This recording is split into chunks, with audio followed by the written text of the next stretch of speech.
Um momento muito especial é podermos estar meditando na palavra, ouvindo a palavra, não é, querido? Eu estava falando no final do bloco anterior, falando sobre o único meio pela qual o homem pode ser salvo é por meio da graça, por meio da graça. E aí Paulo diz, por meio da fé, pela graça sois salvos por meio da fé. Como que a fé nos vem? Como que a nossa fé é acrescentada? A Bíblia diz, Paulo diz, a fé vem pelo ouvir, por isso este é um momento especial, que você tem em Deus, em Cristo, a oportunidade de ouvir uma palavra que vai te abençoar, que vai te ajudar espiritualmente. Não é uma palavra de embramação, de enrolação, não é uma palavra com segundas intenções ou interesses escusos, não, absolutamente. Eu não ganho nada para estar aqui, apenas tenho o prazer de estar aqui em obediência a uma voz de Deus, a um chamado de Deus, a um ministério que Deus confiou à minha vida. E este momento é muito especial, tanto para mim quanto para você, que pode ouvir e crescer, né? Ter a sua fé acrescentada e crescer na graça e no conhecimento do Senhor. A graça, ela nos justifica diante de Deus. Um outro privilégio que nós desfrutamos em estando na graça é que ela nos justifica diante de Deus. Todos os homens, descendentes de Adão e Eva, pecaram, herdaram esta condição de pecado, natureza de pecaminosidade, natureza de rebeldia. Eu quero chamar a sua atenção nesse instante. O mundo está numa confusão completa e a cada dia indo de mal a pior. Você acha que isto é por que isto está acontecendo? Por que você acha que o mundo está neste caos que está? Porque as pessoas não se preocupam mais umas com as outras, porque as pessoas... O mundo está na condição em que está, porque justamente os homens estão diante de Deus longe, distantes da presença de Deus. Não se encontram diante dele.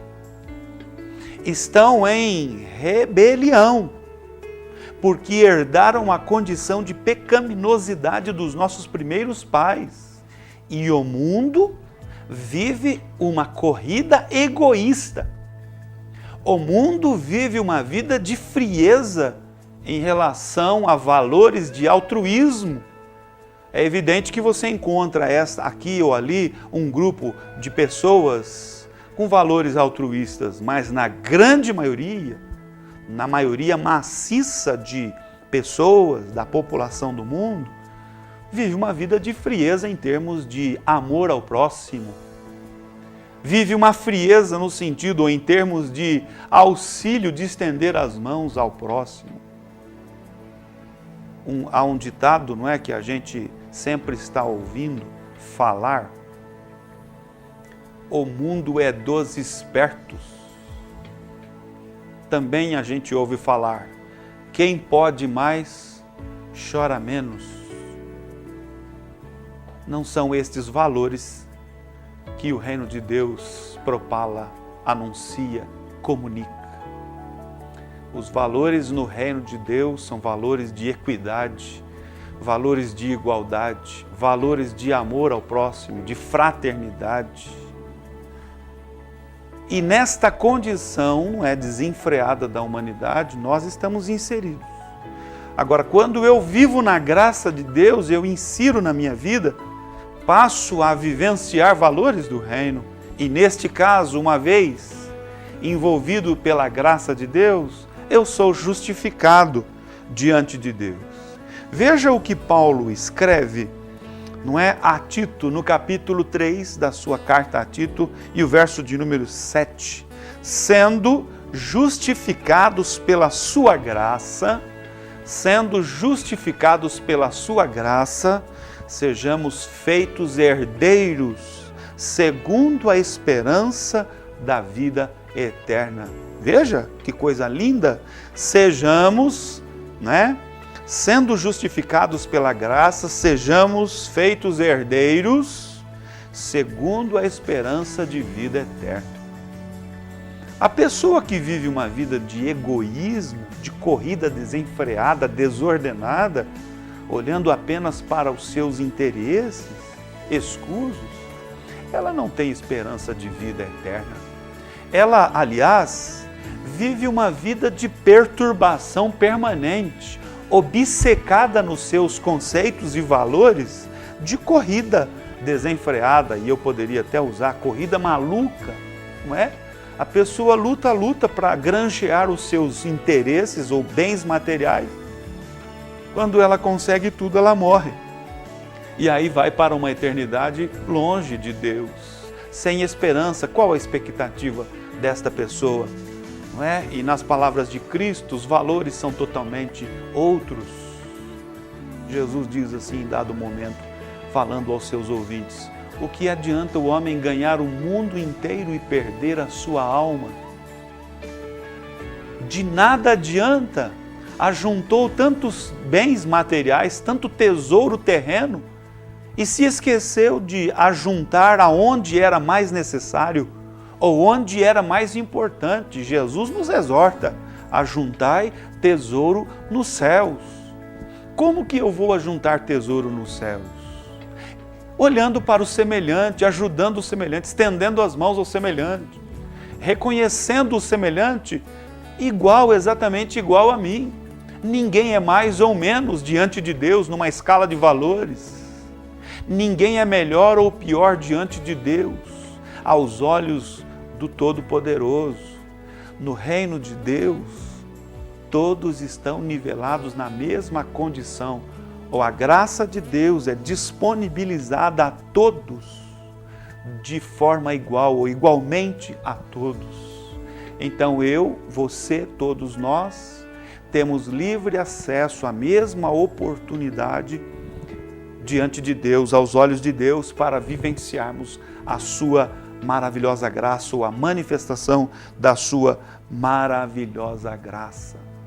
A graça de Deus, ela nos leva a viver uma vida de justificação, justificados na presença de Deus.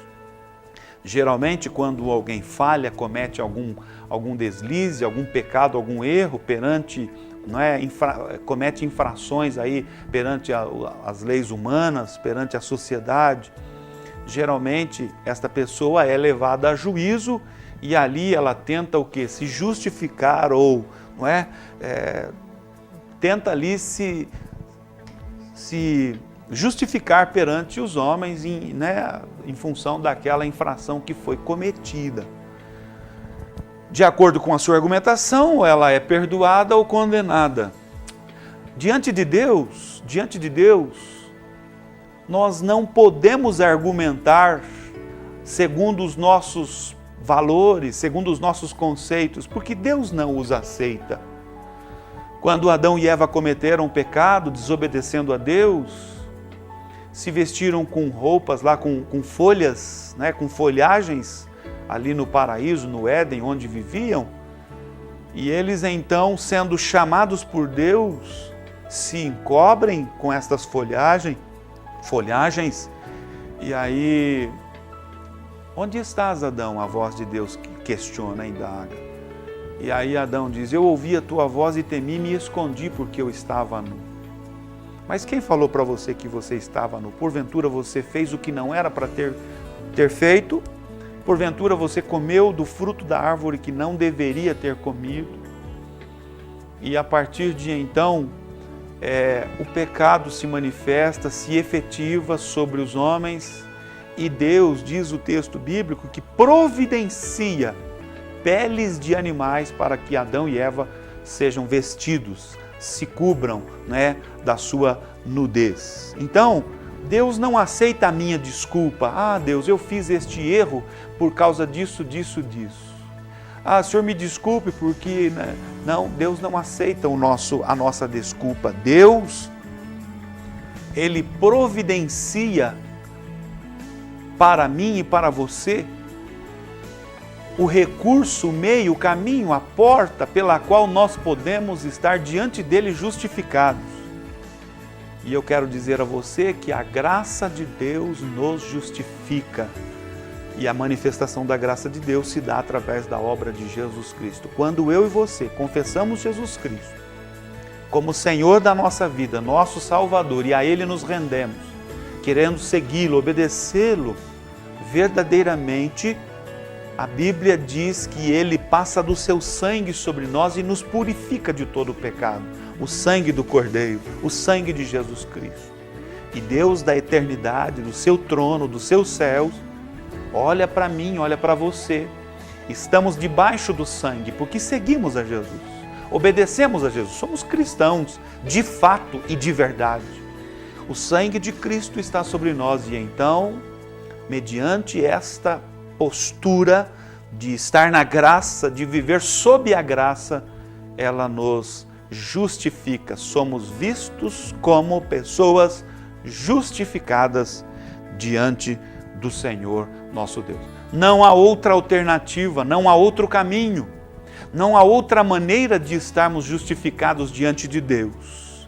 Não é fazendo isso, não é fazendo sacrifício, não é se martirizando, não é se machucando fisicamente, não é o corpo que nós vamos ser justificados. Não, a Bíblia nos diz que é pela graça de Deus. Sendo, pois, justificados pela sua graça, sejamos feitos herdeiros, segundo a esperança de vida eterna.